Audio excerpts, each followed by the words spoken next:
Sa Pampanga Provincial Jail na nagpalipas ng magdamag ang negosyanteng si Delphine Lee ang itinuturong nasa likod umano ng bilyong-bilyong pisong housing loan scam. May live report naman doon si Haji Rieta. Haji?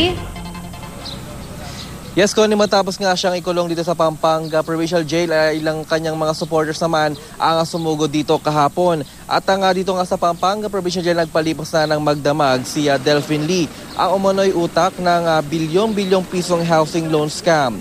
Tahimik ang Provincial Jail magdamag, malayo sa sitwasyon kahapon, kung saan napasugod hindi lang ang kanyang mga taga-suporta, kundi pati nang nag-akusa ng double sale ng mga unit ang Globe Asiatic. Ang Globe Asiatic ang real estate company ni Lee na siyang nadadawit sa umano'y housing scam.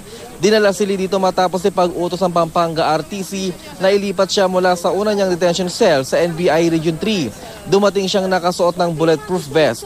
Muling iginit ni Lee na iligal ang pagkakaresto sa kanya dahil wala naman daw siyang kaso.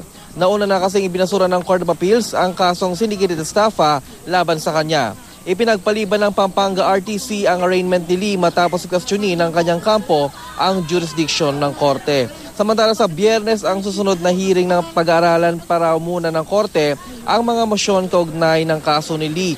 At hindi naging tahimik nga ang buong magdamag dito nga sa labas ng Pampanga Provincial Jail matapos nga hindi natuloy itong inaasahan ng vigil mula naman sa mga supporters ni Delphine Lee. Connie?